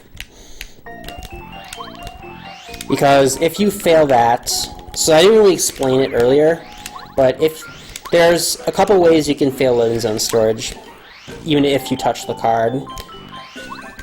So it's either you hit the card while you're ascending, or you touch the ground before you touch the card. And then there's not having the loading zone stored when you think you do. So those 3 ways. And if I fail it, I lose 5 minutes, so...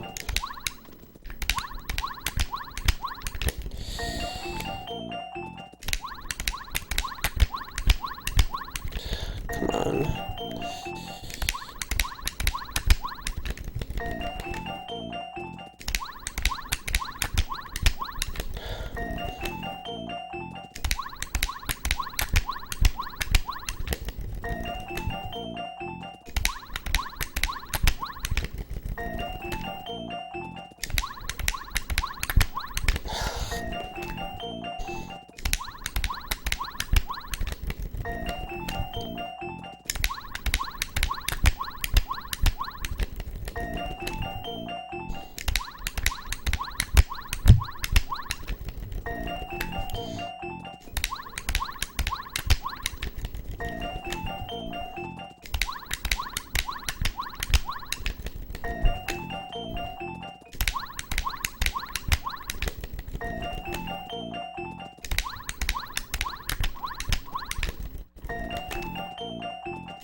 Please.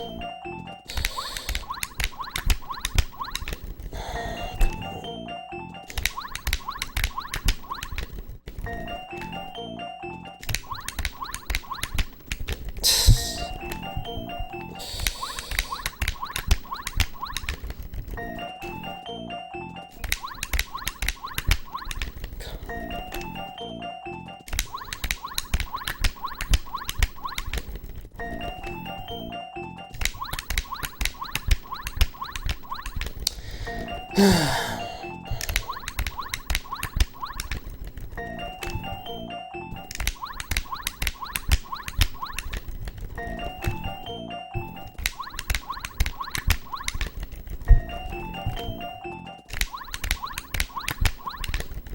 are you kidding me?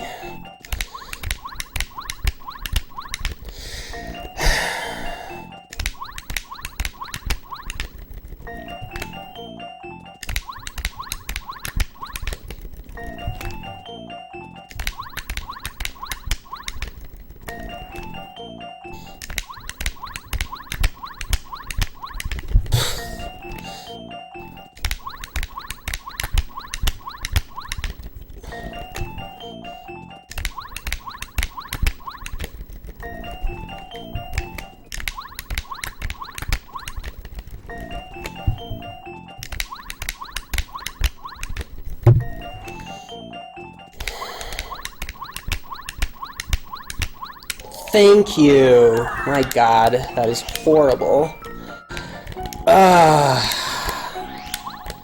It's probably the worst Chapter 4 LZS I have ever had. Quite honestly. It's less frame perfect jumps than the one in Chapter 3, which I did relatively fast. The problem is that room is laggier, and I have this weird mental block about timing it right sometimes. I was able to get it really quickly today when I practice it, but that trick is the type of thing where you can practice it before runs and just have a hard time. And unfortunately that happened, so...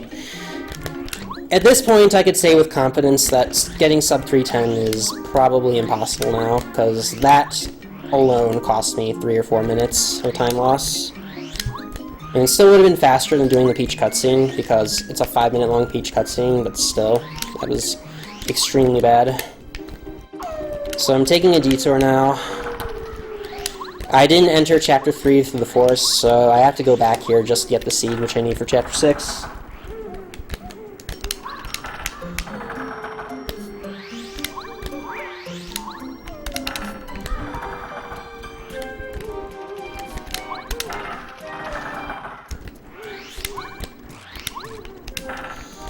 And the order is pretty easy to memorize, so I don't usually get lost here or anything.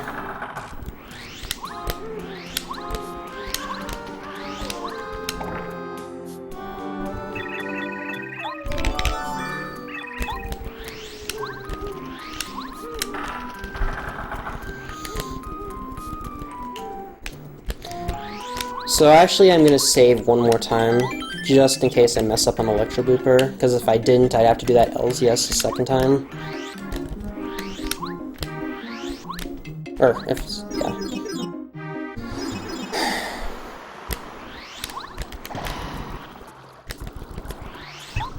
It usually does not take me as long as you saw. As I said, that's practically the worst LZS in Chapter 4 I've ever had.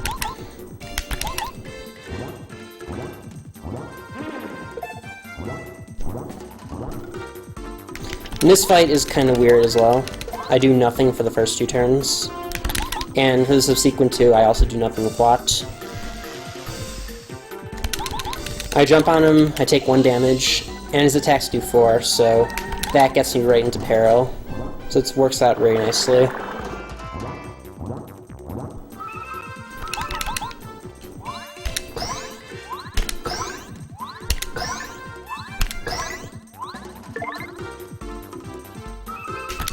Now I switch to Paracarry.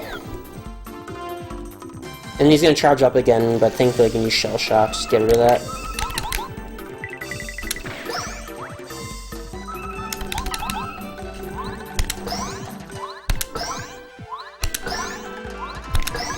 Alright, so we beat him good.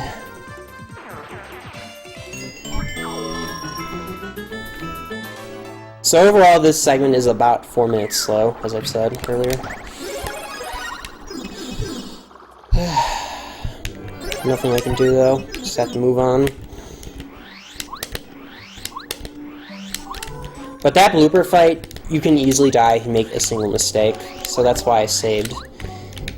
And pretty much everyone who has ran this game has lost a run there, mainly for being negligent. Thankfully with power bounces on Electro Blooper, you can always guarantee at least a 5, which is all you need to beat him. So anyway, one of the biggest questions about this run will arise from what I'm doing right now, which is doing Chapter 2 after doing the other 4 out of the first 5. So, you'll notice one thing already. I was able to enter Chapter 2 through Dry Outpost, and that's a lot faster than going through Mount Rugged. I also have the Ultra Hammer, so that lets me do all the block... Well, it lets me fight all of the Stone Chomps much earlier. And finally, I have Mega Rush, so that makes all the fights, each of the fights individually, much faster too. So, okay, good. I'm still in peril from Blooper. Keep that in mind.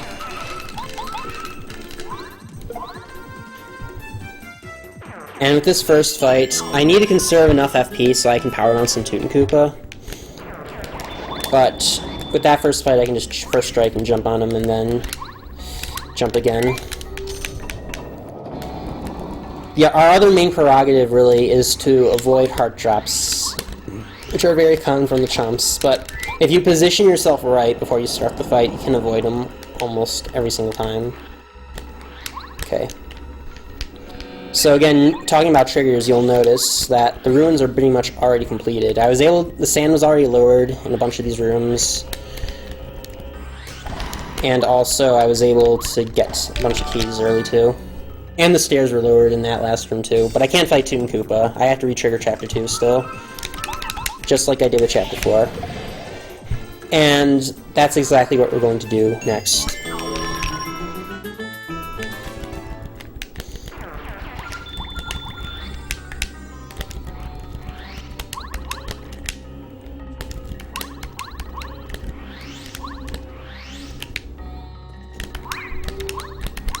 Alright, so we're going to take a detour here, and we're going to go to the room with the Super Hammer. And as it turns out, getting the Super Hammer is the fastest way to re-trigger Chapter 2. Bit sloppy movement there, yeah. So, as a side effect, we can never have our Ultra Hammer again. And there is one place later in the game where we normally need our Ultra Hammer to get past.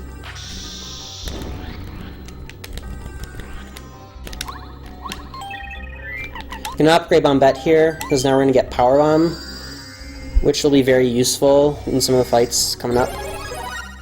Not the Stone Chomp fights, but in Chapter 6 and 7, and 8, we're gonna really need Power Bomb. So again, you'll notice I mentioned earlier that quite often it's faster to use untimed action commands, and these Stone Chomp fights are a really good example. Untimed Power Quake is extremely fast. And since I'm in peril and it pierces defense, I can kill the Stone Chomp Knights pretty much instantly with Power Quake. So overall, this is a pretty clean segment. It's a bit sloppy on the movement, though. So at this point, we can fight the boss. And it's a very straightforward boss fight.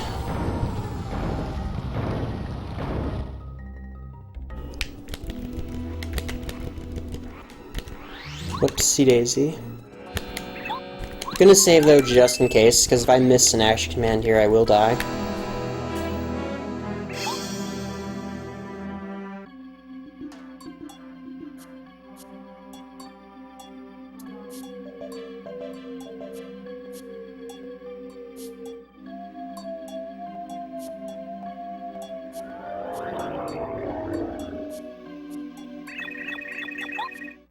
Alright, so let's get on with this fight.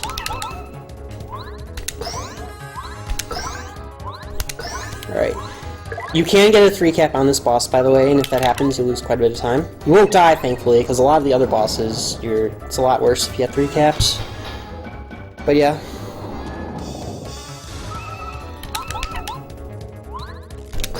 So you'll see two things at work here. First of all, having Power Bounce and Mega Rush here makes the fight a lot faster. Split a bit late, but it doesn't matter.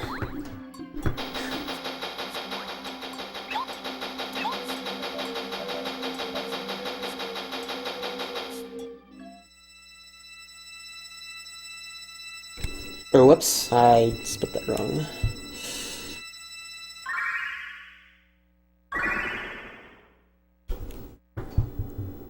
Alright, so there's one more. This is the last LZS we have to do, and it's actually mandatory. There's never mind skipping the Peach cutscene, but if you fail the LZS and touch the car, normally resets your star power to 2, and that would be bad because we need Star Storm in Chapter 6.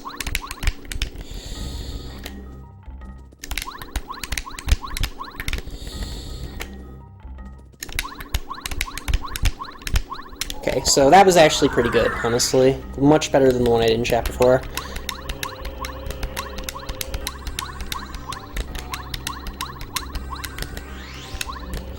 For whatever reason, I'm just much less consistent at the Chapter 4 LZS than the other two. Although not to the extent that you saw. That one has the least number of frame-perfect jumps, but some people consider it the hardest because that first jump, you have to do it shorter because that door frame is really short.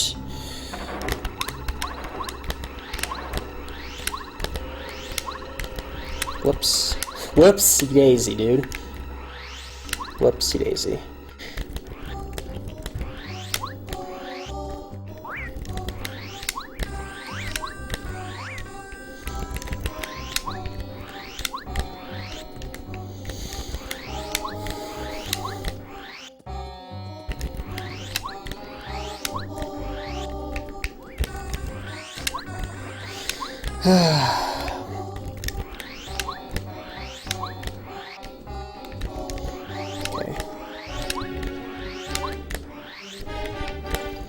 So yeah, we beat Chapter 2, and that's pretty much puts an end to all the sequence breaking we're going to do. As from this point on, we are going to beat the game in the intended order, more or less. And that's because it is actually impossible to beat the last 3 chapters out of the intended order.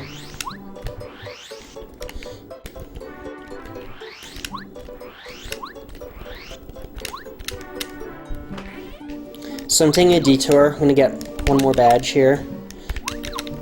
Quick change. After a certain point in the game, you can pretty much always get it doing the 3 ground pounds on this floor. But in the normal course of the game, he'd tell you to check something out, and you check something out and it would tell you to do 3 ground pounds in his house, and you get the badge.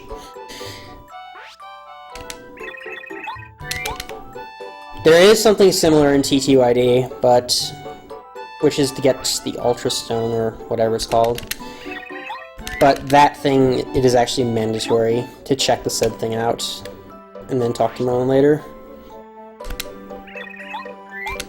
So yeah, anyway, quick change is going to be very useful in the segment coming up.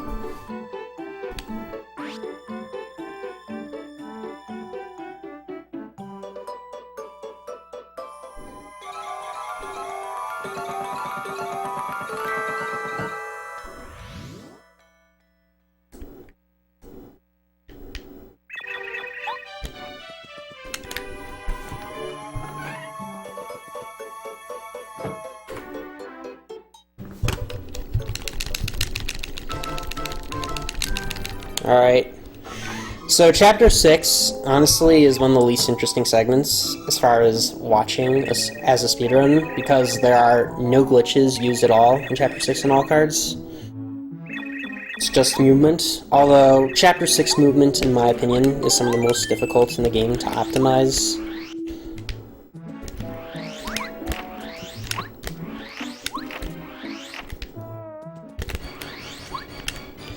So we're just going to do these mole fights now. They are mandatory. It is possible to actually skip half of Chapter 6 using a trick called Lackey Early if you do loading zone storage. But we can't do it in all cards, because if you did, then there's really no point. Because ultimately our goal is to fight the boss, and in order to fight the boss we have to do all this other stuff. I'm going to use these moles to get an apparel.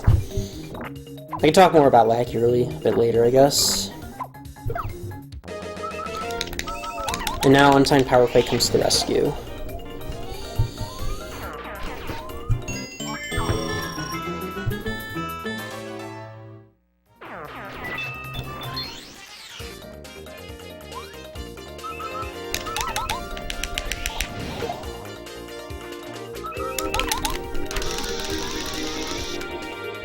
Okay.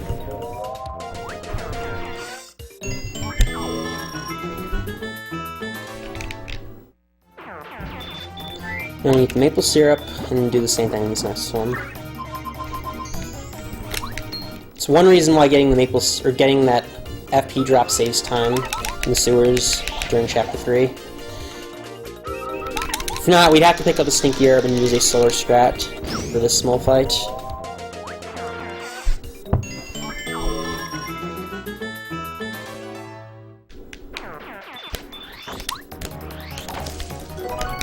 So now I am going to, whoops, take off, and I am going to eat a Wacka heal. Okay, that was a little bit slow, but it's okay. So this is where the first fight where airlift comes to play.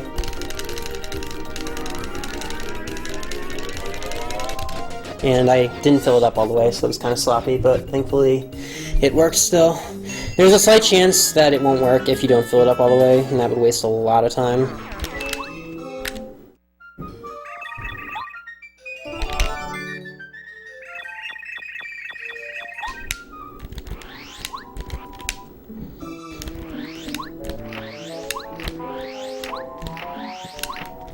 Alright.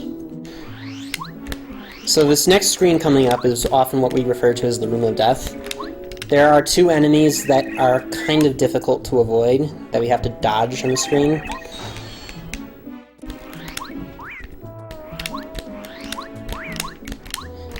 That Rough Puff in particular is kind of scary, because he has a really big hitbox. So we have to do all that extra effort just to get around him, like I just did.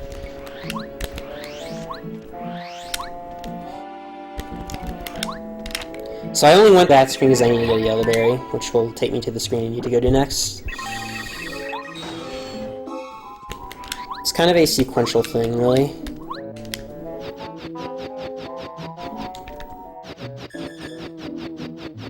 So this tree over here has a blueberry, and that's the final berry that we need. Well, we need a bubbleberry also in that tree in front of me just now, but we can't get that until quite a bit later.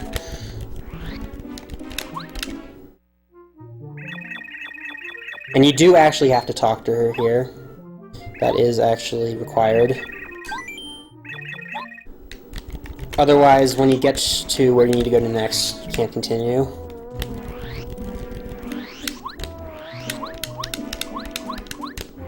Okay, so now I'm gonna get the blueberry.